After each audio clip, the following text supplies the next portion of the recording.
พฤษภาคม พ.ศ. 2533 เมื่อย่างเข้าฤดูฝนเราเริ่มใช้ชีวิตด้วยกันในพื้นที่เล็กๆที่ชื่อโรงเรียนบุญยวาส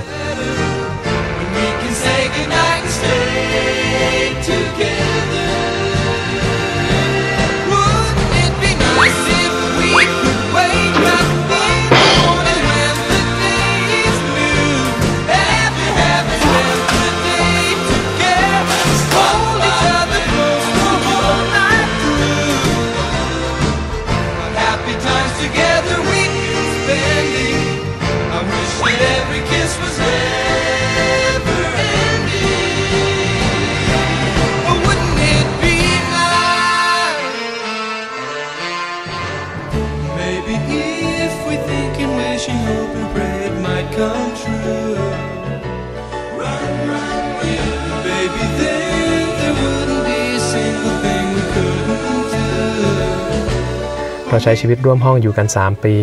ก่อนที่เธอจะแยกไปมีห้องเป็นของตัวเอง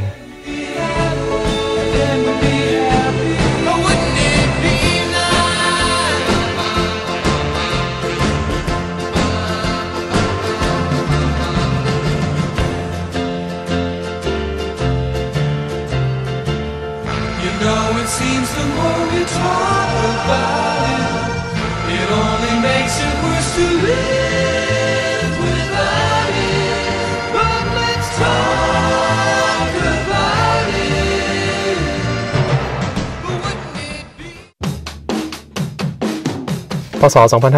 2540 เราพ้นรั้วบุญยวาสและเริ่มใช้ชีวิตใหม่ที่เรียกว่ามหาวิทยาลัย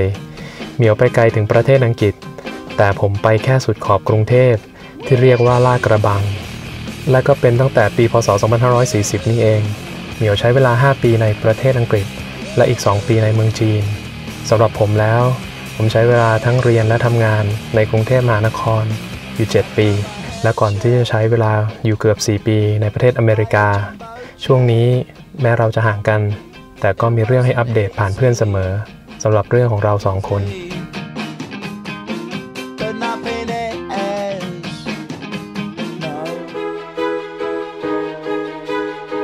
Do you believe in destiny จนถึงปีพ.ศ. 2555 ช่วงนั้นผมไปทำงานที่ประเทศมาเลเซียเหมียวและเพื่อนๆไปเที่ยวหา 2-3 ครั้งเราจึงได้กลับมาคุยกันมากขึ้นและเราก็ได้ตกลงที่จะจัดทริปแสวงหาความหมายของชีวิตไปที่ทิเบตด้วยกันเป็นช่วงนี้ล่ะครับที่ผมกับเหมียวกลับมาสนิทกันอีกครั้ง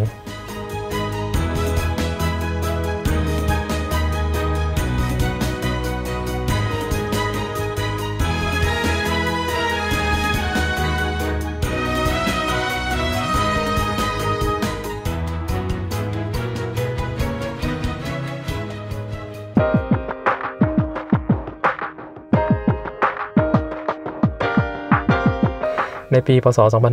2556 เป็นปีเดียวกับที่เราไปเที่ยวทิเบตนี่เองผมพยายามกลับบ้านบ่อยขึ้นโดยใช้ข้ออ้างที่ว่า you can take the boy out of the town but you can never take the town out of the boy ผมมักจะบินกลับจากมาเลเซียและบินตรงมาที่เชียงใหม่โดยจะขอให้เหมียวมารับบ่อยๆที่สนามบินแล้วก็ทำให้เราเจอกันมากขึ้นสนิทกันมากขึ้น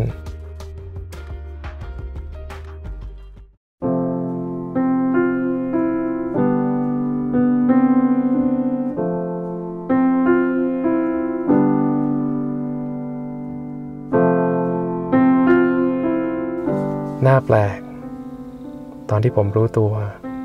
ว่าผมเริ่มชอบเหมียวจากที่เคยเป็นเพื่อนผมก็กลายมาเป็นคนข้างหลังเมื่อเรารักใครสักคนหนึ่งก้าวของเรามันจะช้ากว่าเขาเสมอและสิ่งที่เราได้เห็นส่วนใหญ่ ก็จะเป็นข้างหลังของคนที่เรารักแล้วก็เป็นปีนี้เอง 2557 ทุกอย่างมันดูลงตัวแล้วก็รวดเร็วแต่กว่าจะถึงจุดนี้เราใช้เวลาทั้งหมด23 ปีจากวันแรกที่เราเจอกัน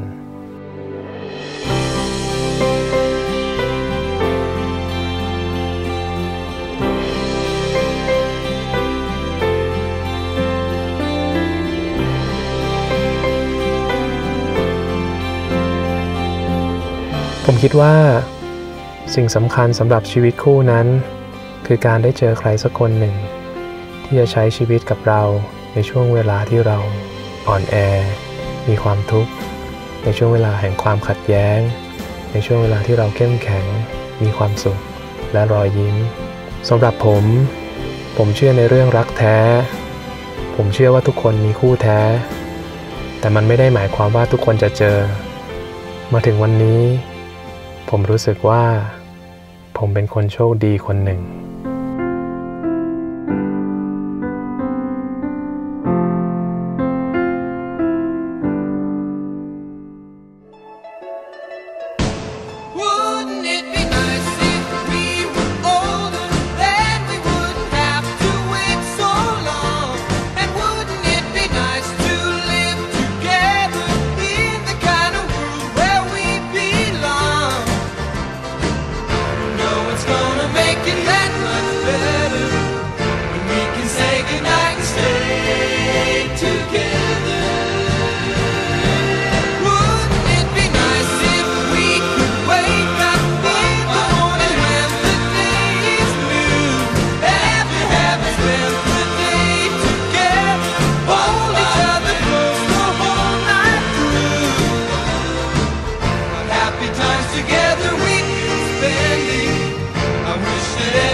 Come true.